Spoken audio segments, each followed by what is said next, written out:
que la clase que viene es la última de este año, porque ya empieza el tiempo a ser un poco pesado y la otra parte de los alumnos tienen exámenes y esas cosas. Bueno. La clase pasada estábamos nosotros considerando con una cierta amplitud el carácter de accidente que tiene lo social en el hombre.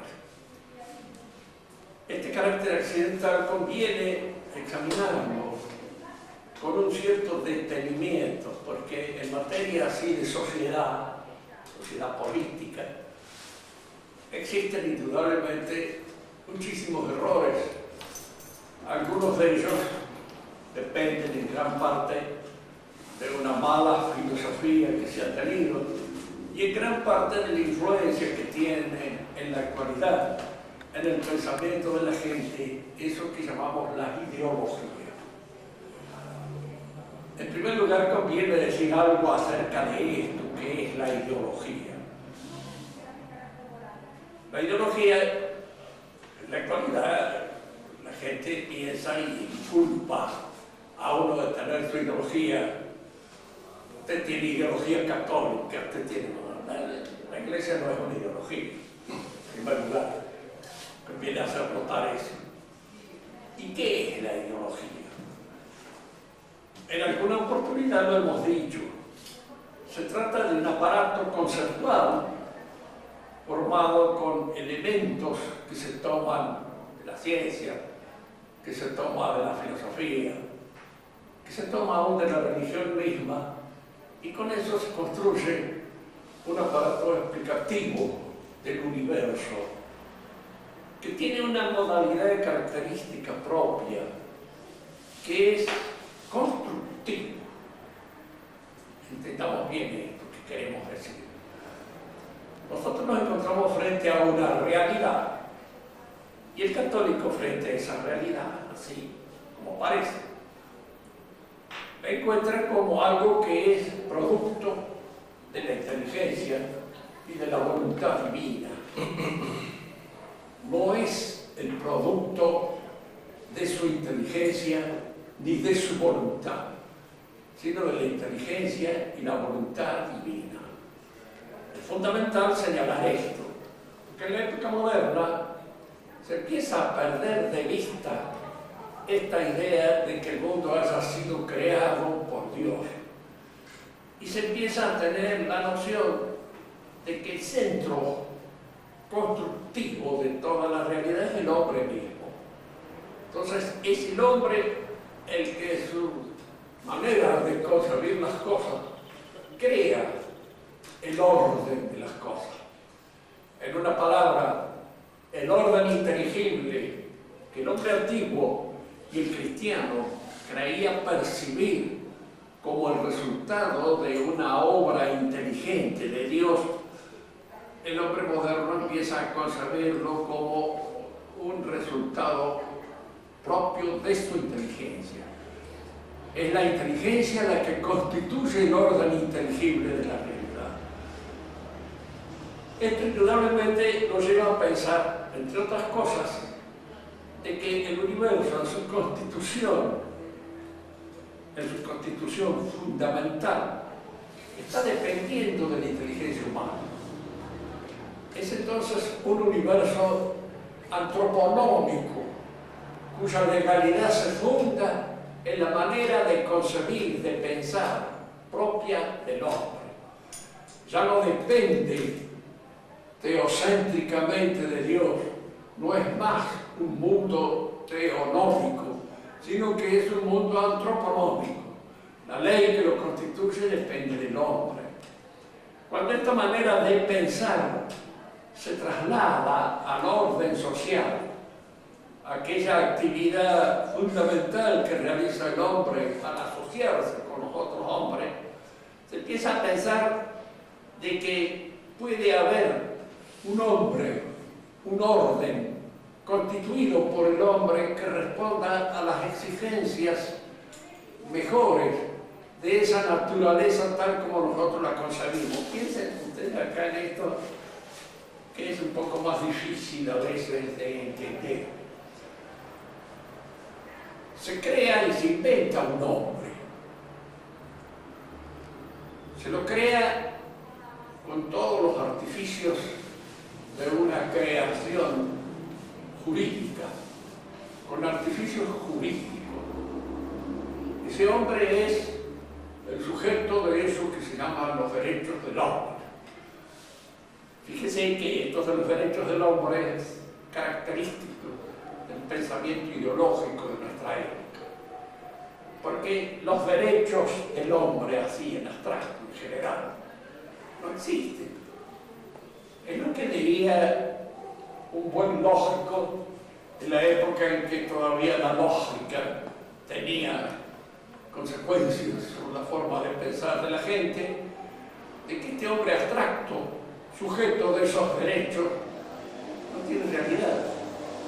El hombre concreto, el hombre de carne y hueso, es un argentino, es un italiano, es un francés, es un inglés. Por eso decía Barak con toda seguridad de que él no conocía al hombre. Conocía ingleses, conocía franceses, conocía alemanes, conocía español. Y que indudablemente cada uno de esos hombres tenía una cierta derechos que había adquirido a través de un trabajo de perfeccionamiento que se da en la relación con la sociedad y con los otros hombres con los cuales se encuentra en convivencia. Y de allí surgen los efectivos derechos que ese hombre tiene. Supóngase cualquiera de esos derechos, ¿no? Todo hombre tiene derecho a una casa linda, limpia, ¿sí? Y también diríamos a una mujer decente, etc. Pero hay que conseguir la casa, hay que conseguir la mujer, hay que conseguir todo, y esas cosas requieren por parte de uno una cierta tarea de perfeccionamiento, y no se la dan. Vamos, acá le damos a esta muchacha, que le entregamos a los otros, le damos esta casa. Indudablemente un hombre que piensa seriamente en función de los derechos del hombre, empieza a pensar que a él le han sido negados una serie de derechos que no tiene, porque alguien se los debe haber sacado. Debe haber alguien que tenga la casa que le correspondía a él, que tenga la mujer que le correspondía a él, o que tenga cualquier otra cosa, porque ese derecho no lo ha alcanzado. Porque los derechos que se alcanzan dentro de una sociedad histórica determinada son derechos que conceden las normas positivas del derecho. Este tiene derecho a esta propiedad, este otro no la tiene. Este tiene derecho a pensar, por ejemplo, sobre tales o cuales cosas, que se lo concede la universidad o la inteligencia. Y este otro, el derecho que tiene a pensar sobre tales o cuales cosas, es un derecho completamente absurdo si se va a pensar bien en él. Puedo pensar lo que quiera en matemáticas, puedo pensar lo que quiera en astronomía, puedo pensar lo que quiera. Claro, cuando uno lo examina de una manera más concreta, más determinada en función de la ciencia, uno se da cuenta que ese derecho a pensar es un derecho absurdo, que hay que ganar a través de un conocimiento determinado que a uno le da calidad para alcanzar determinados saberes y tener el derecho de pensar o de manifestarse en torno de ellos. Cuando uno piensa, ¿de dónde surge esta idea? ¿Y por qué surge esta idea? ¿Qué es lo que nos determina a los hombres a establecer esta norma, esta serie de preceptos que son algunos de ellos absurdos? Todo esto nace, diríamos así, como una ideología al principio, una ideología destructiva. No se trata de pensar lo que se quiere en matemáticas, porque todo el mundo, hasta el más imbécil, sabe que no puede pensar lo que quiere. Y en medicina, ni en ninguna otra cosa, que hay que estudiar y saber. Si no, no vale lo que uno piensa, lo que uno dice. Pero sí se trata de pensar lo que quiere en materia de religión, porque eso se ha declarado campo orejano. Allí se piensa lo que se quiera. En materia de moral, lo mismo, se piensa lo que se quiera. y por ende en materia política se piensa lo que se le da la gana. ¿Qué es? ¿A qué se apunta aquí a destruir? Se apunta a destruir todas aquellas constituciones históricas que se daban en el seno de una sociedad y que hacían y formaban lo que llamaremos la constitución íntima de ese orden social. Destruir la Iglesia. ¿Por qué? Porque la Iglesia impone una serie de condiciones a la actividad del hombre y no lo deja suelto a su arbitrio, a su antojo. Piensen ustedes siempre, y esto con absoluta seguridad, la revolución es hecha por la gente del dinero, no es hecha por el pueblo. A veces la gente del dinero moviliza al pueblo. Podríamos decir, y yo lo tengo como una absoluta seguridad, de que son los usureros los que hacen la revolución en un momento determinado, son ellos.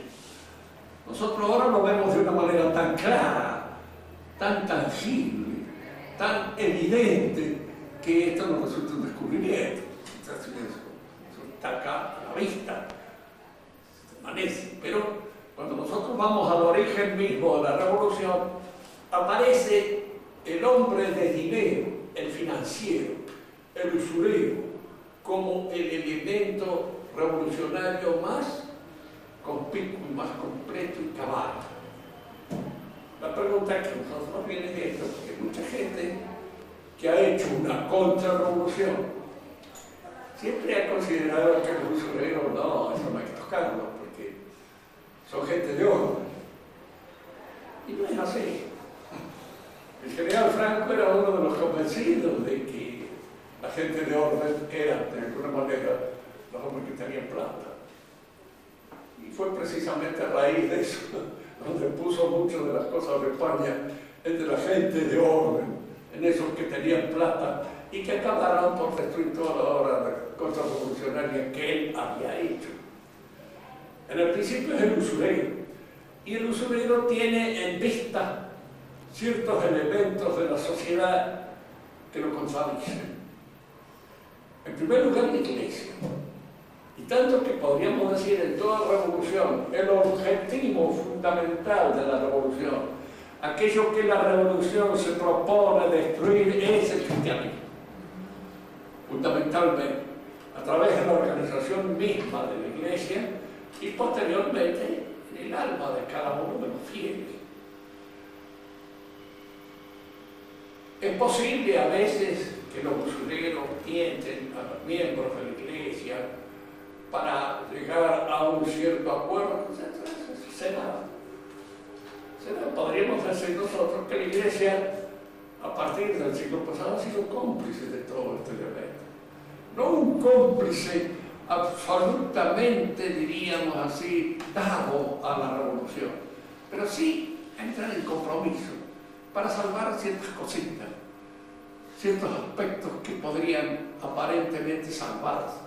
Ustedes recuerdan que fue el Papa León XIII el que habló por primera vez de que en Francia se llegara a un acuerdo con el pensamiento revolucionario, con los masones y con la República Masónica, dando a entender de que era un tipo de organización social aceptable, que podía a través de él alcanzar el bien común.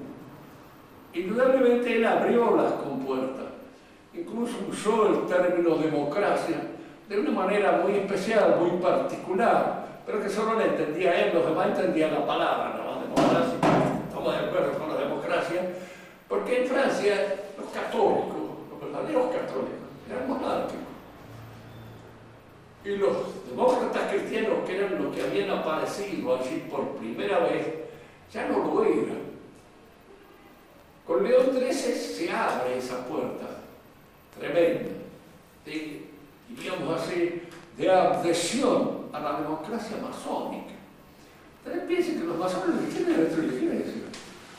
Y que en cierto modo esto es papita para el loro, porque vienen estos entregándose y pues nosotros lo vamos a arreglar, contestación inmediata fue la persecución de las congregaciones, la destrucción de la relación de la Iglesia francesa con el Vaticano, y una serie de cosas, de consecuencias que trajo inmediatamente esto que se llamó en Francia le Règlement, y que empezó con Leo XIII.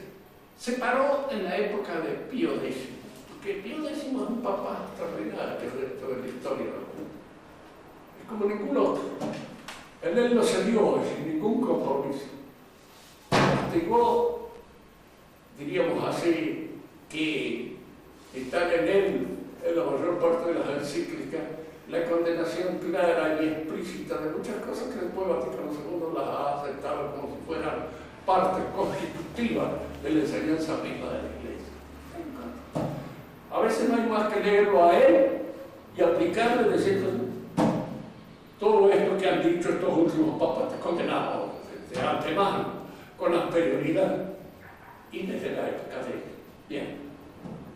La ideología entonces nace con ese propósito de construir una sociedad que en cierto modo pueda ser manejada a su manera por los usureros.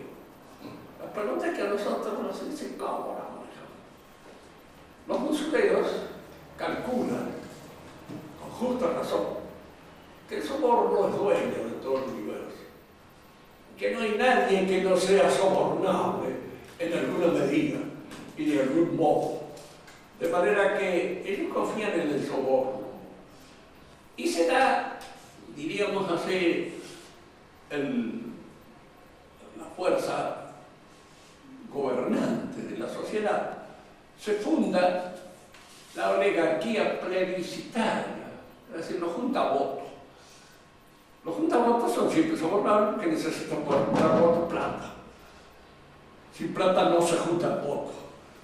Y de alguna manera, la plata, ¿quién la da? Los usureros. Y el juntavotos está a las órdenes del usurero para gobernar, mientras el usurero no use. Cuando no anda muy bien, cambian el elenco de los elementos que gobiernan, ponen otros. A la jeta de Alfonsín le sucede la de Menem, o la sucede de la Rúa, o la de cualquier otro de estos, que son en realidad elementos bastante deleznables de lo que constituye esa oligarquía plebiscitaria. Si alguien me dice, bueno, ¿te crees que hubo alguna vez una oligarquía? Bueno, sí. Es decir, había oligarquías que tienen un orden, un cierto sentido natural. Son los dueños de las propiedades, son los dueños de las bodegas, son los dueños de las fincas. Que gobernaban acá en Mendoza hasta hace relativamente tiene pocos años, y a la cual Mendoza le debe toda su construcción. Esa oligarquía, uno discutiría mucho porque la mayor parte de sus hijos formados en las universidades eran ya liberales y estaban destruyendo lo que esa oligarquía sostenía. No se olviden nunca para cualquiera que tenga una idea más o menos clara de lo que es la historia argentina. Y yo más que por haberlo estudiado lo hace por familia. Porque mi familia pertenecía a una de ese tipo de oligarquía. Eran dueños del campo, eran estancieros, a la vez militares, que a la vez manejaban todas esas cosas.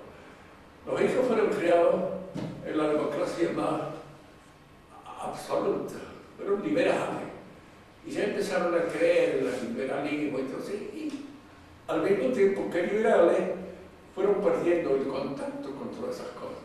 Muchas veces les decía, ustedes lo que deberían haber hecho es copar el ejército. Pues para eso tenían condiciones, eran hombres corajudos, hombres que se habían formado en la batalla de la guerra civil. Oye, pero no querían disciplina de ningún género. Entonces al ejército entraron un montón de gringuitos que ya no eran ellos, no era la oligarquía lo que los poseía. Copar la curia. No hubo nunca el hijo de un argentino más o menos importante que haya llegado a un grado en la dirección, diríamos así, de la iglesia que valía la pena. Cada vez la iglesia en manos de los pobres diablos, los malos, muchos de ellos, pero sin ninguna actitud por el mando, dispuestos a ceder cualquier cosa, porque a la vez no tenían señorío, no tenían capacidad de gobierno. Y era como un pelotado, que se le ocurría a un argentino de la época importante, déjame papá, no creían en nada, no creían ya ni en ellos mismos. Y entonces eso indudablemente se funde. Por eso me decía yo, hay oligarquía y oligarquía. La oligarquía plebiscitaria es una de las porquerías más grandes que existe en el mundo. Está recogida entre la ES de los universitarios. Cuando son universitarios y no de las agremiaciones, de otra inferior, de barrio. Pero indudablemente ellos constituyen, diríamos, el elemento que usa la usura para manejar a un país. Y lo usan en la medida en que pueden manejarlo por medio del soborno, porque es el soborno el que se hace dueño y señor en absoluto de toda la dirección. Y si alguien me pregunta, bueno, pero por ahí aparecen tipos que no se pueden sobornar, ¿sí? Sucede, a veces sucede, que son tipos que ellos han manejado con el objeto de tenerlo. Se levantan con la cosa por un tiempo. Supónganse ustedes, por ejemplo, en Lenin. Lenin fue un hombre que fue puesto sobre el tapete por dinero alemán, que quería tener de alguna manera esa revolución en Rusia con el objeto de sacarse ese enemigo que podría entrar en contacto con los franceses, con los ingleses, con todo. Un enemigo grande porque son cantidades, millones de hombres. A Lenin lo levantaron ellos. En un momento determinado Lenin era Lenin. Y se puso él a seguir sus cosas. Es el caso que sucedió con anterioridad con Napoleón mismo. Napoleón, Roosevelt no fue uno de los directores del Banco Francés, ¿hasta dónde la sacó? No precisamente de los Lamorinos, que es el apellido de su madre, ni de los Bonaparte, que es gente pobre, era un largo, de buen nacimiento, pero pobretones, tenían. La robó en las guerras que se robó en Europa. A Italia la descontaron, cabotearon a 5 manos en todos los lugares donde entraron. Y llegó a ser uno de los, pero indudablemente tenía genio. Y esta es una cosa que se puede comprar. Y las oligarquías, en este sentido, los usureros, no quieren saber nada con los genios. Porque el genio por ahí se les va de la mano. No por mucho tiempo, no duran mucho. ¿Por qué no duran?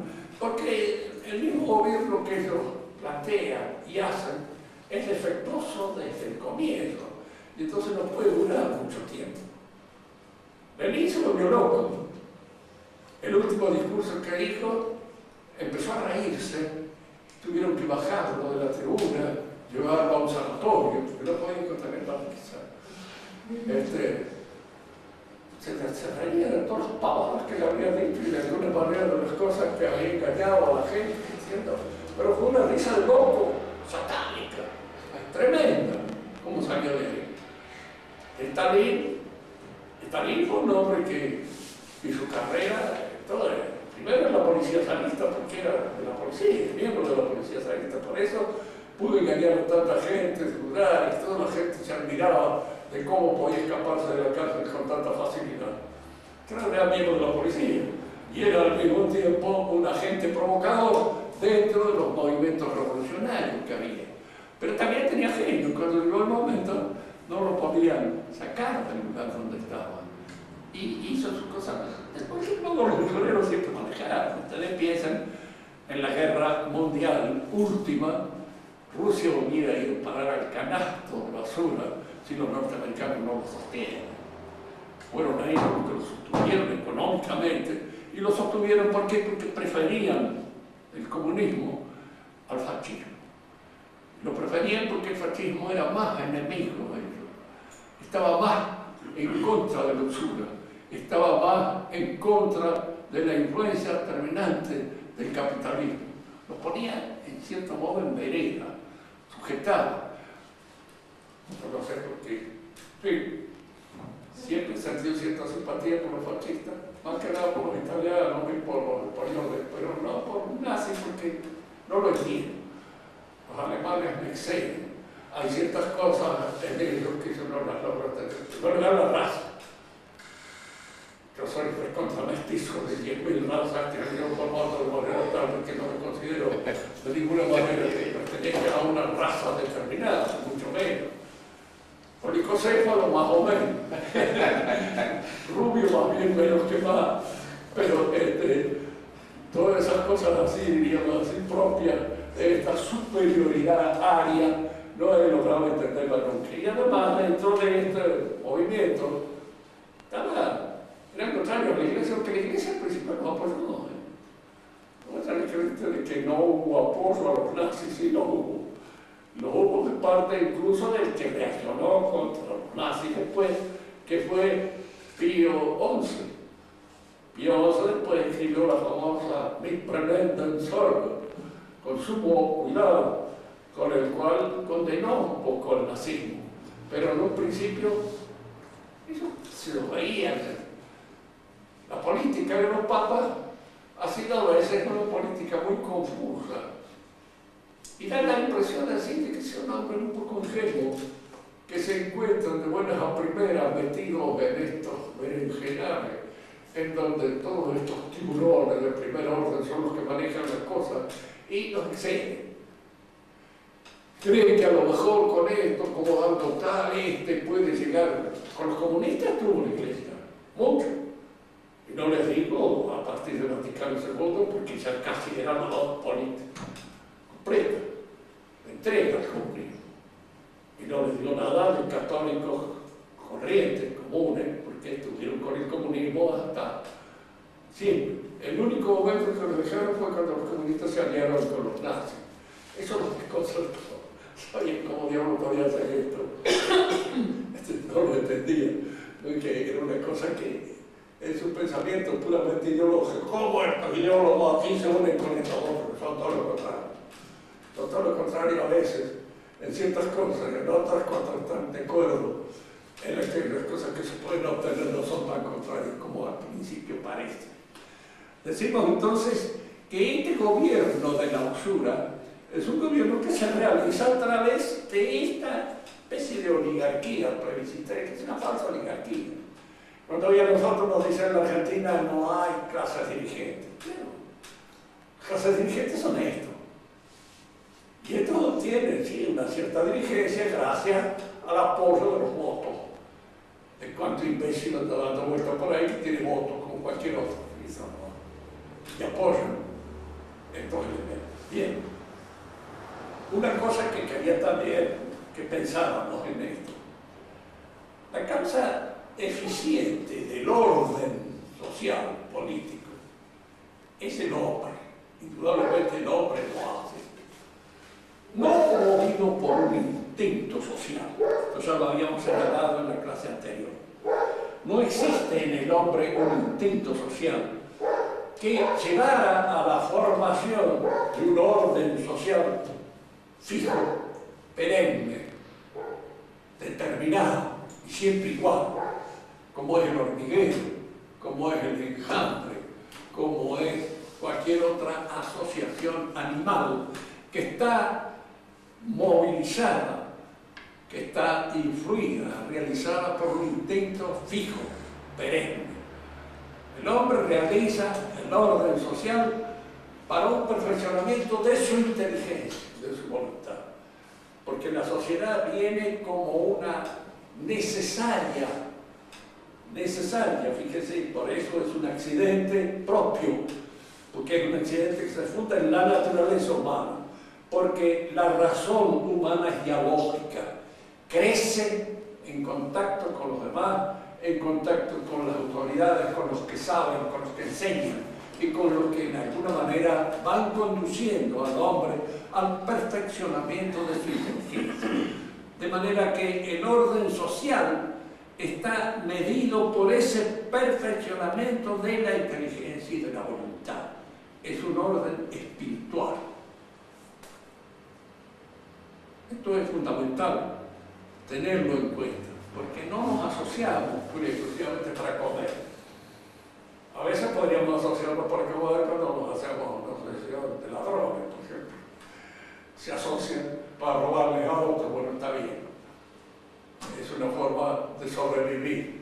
Pero el hombre se asocia para realizarse espiritualmente, intelectualmente, para alcanzar la perfección que conviene a su naturaleza específica, que es inteligente y voluntaria. Es allí donde apunta la característica del orden social, de manera tal que en el orden social lo más importante que hay que cuidar siempre es la formación de la inteligencia. Escuela, la universidad, todos aquellos elementos que hacen a la inteligencia del hombre, esa asociación, porque el hombre se distingue de los animales por su conocimiento, por el conocimiento que él tiene de la realidad. Y ese conocimiento, indudablemente, ¿a dónde lleva? ¿A dónde va? El orden social está ordenado al conocimiento de Dios. Esta pregunta, hoy día dirigida así entre algunos miembros de la oligarquía vigente, parecería una pregunta absurda, hecha por un infeliz, que es un pobre profesor de filosofía, y que se le ocurren esas cositas un poco estúpidas, un poco sonsas. Pero es así. El orden está hecho, el hombre está hecho para conocer a Dios. De esa manera, diríamos así, rendirle el homenaje correspondiente. Es decir, establecer con Dios la relación de justicia que debe reinar entre el hombre y Dios. Reconocer cuál es la influencia de Dios es reconocer su justicia y en alguna manera rendirle homenaje. La sociedad está hecha en alguna manera para eso. Por eso, y acá es donde vamos a entrar en otro aspecto de este accidente que constituye la perfección del hombre. La Iglesia nace y se forma con el objeto de complementar el perfeccionamiento del hombre caído, del hombre cuya naturaleza ha sido baleada por el pecado. Es decir, la Iglesia nace por la culpa del hombre. Felix culpa, dice de alguna manera a veces los rezos latinos. Felix culpa, ¿por qué? Porque permitió esta dádiva superior que lo lleva al hombre más allá de su naturaleza, para la forjación de lo que podríamos llamar el reino de Dios. El reino de Dios es el que pedimos en el Padre Nuestro. Y sabemos muchas veces lo que pedimos, que nos venga tu reino. De alguna manera ese reino va constituyéndose en nosotros, en nuestro psiquismo, en nuestra naturaleza caída. Allí se va reconstruyendo, rehaciéndose, se va de alguna manera, estamos fabricando la piedra de la ciudad celeste, hacia donde nos encaminamos. Acá hay que distinguir dos cosas. La gracia, que es la causa formal de la religión. Una religión que no tenga gracia no es una religión. Digo esto que habría que decirlo delante de todos los clérigos profesionales que se olvidan de esto. Se olvidan de manera olímpica, cabal, tranquila, feliz. Hay muchas religiones, porque las religiones en el fondo, esto está enseñado por Vaticano II, en el fondo son un sentimiento que el hombre tiene de todo aquello que le falta. Diríamos así, este sentimiento del vacío crea la necesidad de la religión. Y entonces las religiones son el resultado, en alguna medida, de este factor sentimental que es el creador de las religiones. Y por eso las respuestas religiosas son varias. A cada pueblo le corresponde alguna. A los islámicos, el Islam. a los judíos el judaísmo, a los cristianos el cristianismo, y dentro del cristianismo las distintas respuestas que dan a esta necesidad de infinito, a esta necesidad que aspira al encuentro de Dios, distintas respuestas. Pero fíjense que acá hay una cosa que, en primer lugar, contradice la fe, contraria a la fe. La religión no nace de ese pozo de necesidad, porque entonces la gracia no sería nada gratuito. La gracia sería casi una exigencia de ese vacío de nuestra naturaleza.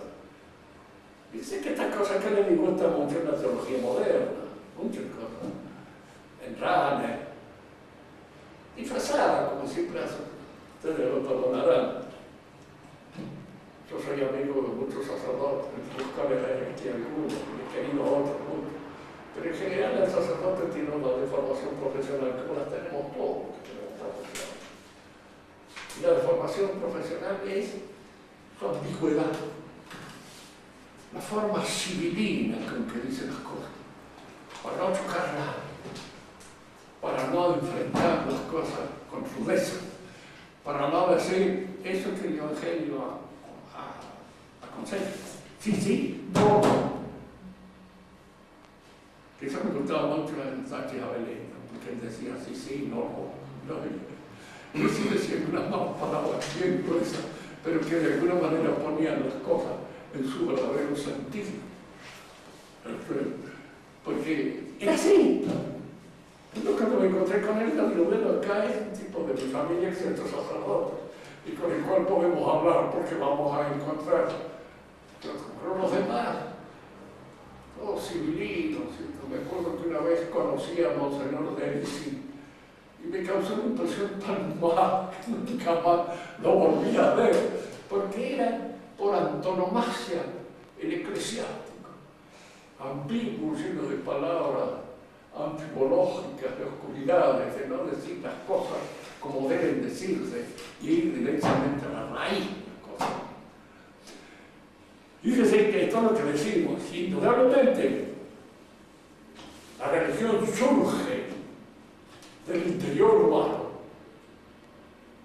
nace de una necesidad de infinito que el hombre tiene, nace de ese querer ir hacia Dios. Entonces el centro, diríamos así, teonómico de la religión desaparece y se convierte en un centro antropológico. Ya no es más la religión dada por Dios, sino la religión dada por el hombre. Fíjense que es curioso. He hablado algunas veces con judíos y hablando sobre la religión, dentro de lo que es posible, llegar a entenderse con gente que no entiende lo fundamental. Por eso que decía, miren, en el Antiguo Testamento está bien claro que es Dios el que habla, ¿no? Es Dios el que se dirige a Abraham, es Dios el que se dirige a Moisés, y lo dirigen en alguna medida como los constructores de un pueblo dentro del cual va a nacer el Mesías. Pero de Dios viene ese saber. Por eso le digo, ustedes se equivocan cuando, influidos por el inmanentismo alemán, creen que la religión judía es un hecho de creación judía. No, los judíos no dicen eso. En el Antiguo Testamento no está escrito.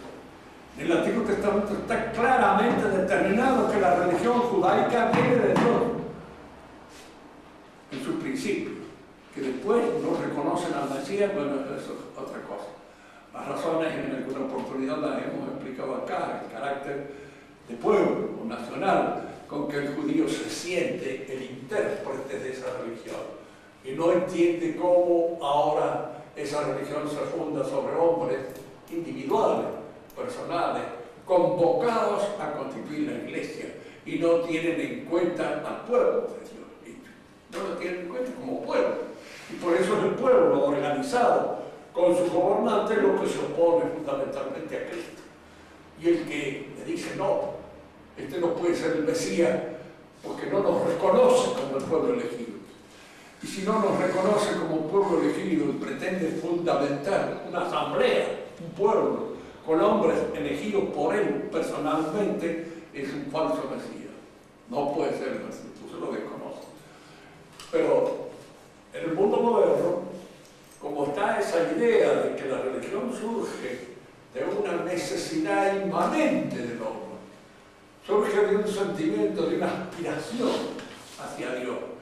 Entonces cada pueblo ha tenido esa aspiración, ese sentimiento, y ha creado su religión propia. Los judíos muchas veces consideran que incluso el cristianismo es creación de ellos. Y fíjense que les he tomado en cuenta por los cristianos, siempre aconsejados por todos esos sacerdotes, que son la abominación de la abominación, o sea, que creen, diríamos así, de que el cristianismo es el resultado de la convocatoria, y no como es el resultado de la epifanía proveniente de Dios mismo. La gracia es lo que constituye al cristiano, pero la gracia nos es dada. Gratis dada, por eso es gracia. Bueno, en este sentido la mayor parte de ustedes, chicos que han sido bautizados a su debido momento, no tienen una experiencia de la recepción de la gracia. Yo la tengo, porque la he recibido en un momento determinado. Esto puede parecer de parte mía una cosa un poco extraña, ¿no? ¿Por qué Dios lo ha elegido a este imbécil? Que además de eso tiene un montón de defectos perfectamente claros y señalados. Bueno, Dios elige al que se le da la gana. Y diríamos así, en ese sentido, puedo decir, yo tengo la experiencia de la gracia recibida, y que la recibí en un momento determinado. Me iba a bautizar porque quería bautizarme. Y el día antes de bautizarme le digo al sacerdote que me iba a bautizar. Le dije, Padre, yo no creo que nuestro Señor sea Dios, Jesucristo, no creo. Dice, pero está usted, que es un curito vigente. De vez en cuando no aparece. Ay, entonces le digo, no, yo no creo que nuestro Señor sea Dios, pero está muy aferrado a su creencia. No, le digo, yo quisiera dejar de creer, no quisiera aferrarme, quisiera creer. Le digo, porque yo quiero es creer en Dios, efectivamente. Entonces me dice, venga, mañana yo lo voy a bautizar, y va a creer. Esa noche me fui a mi casa, abrí la Biblia, una Biblia protestante, que es la única que yo tenía, que había comprado en algún kiosco por ahí de la Junta. De manera que ni sabía siquiera que era una Biblia católica. Y abro una parte, Mateo, final, donde Cristo le dice, al hombres, yo estaré con ustedes.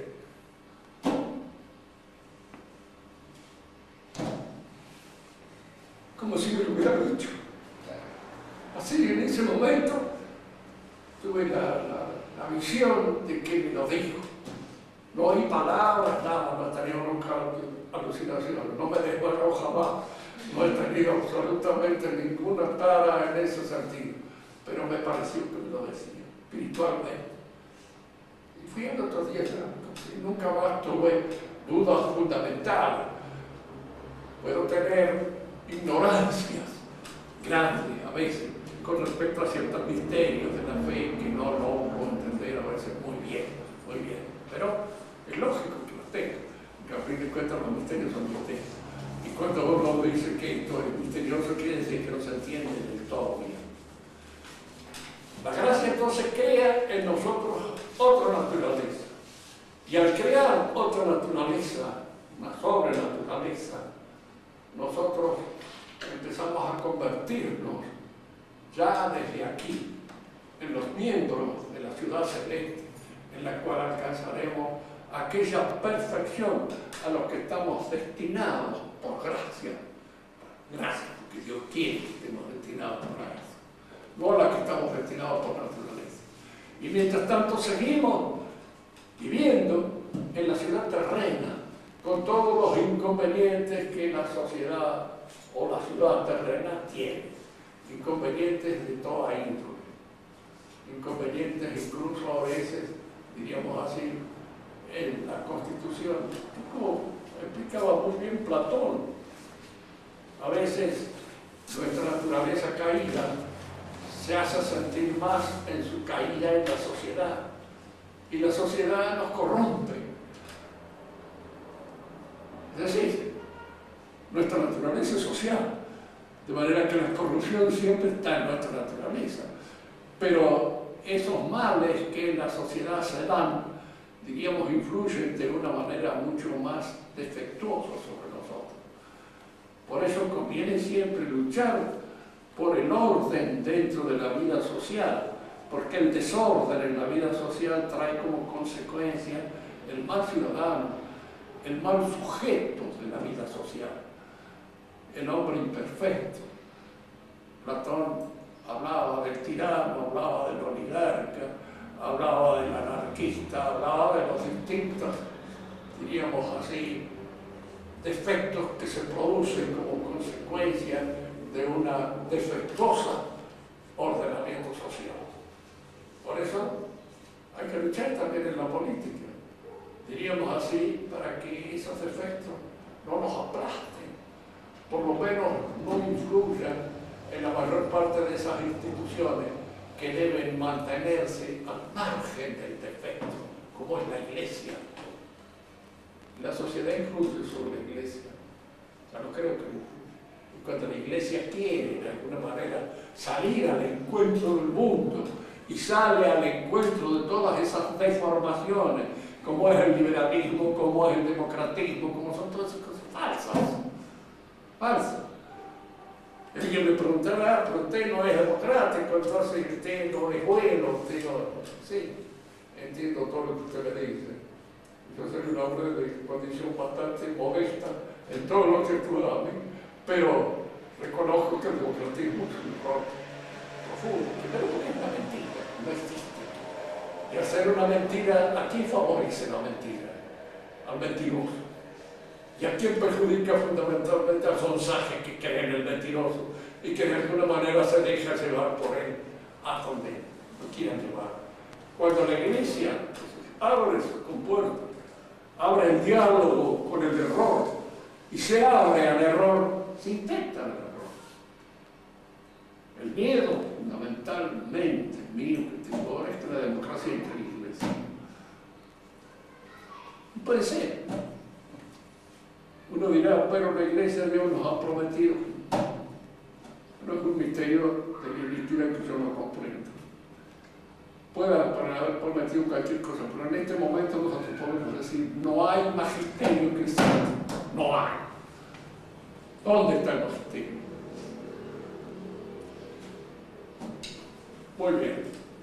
Dejamos para la clase que viene. En la clase que viene vamos a terminar el curso por este año, porque ya se pone medio espeso el asunto.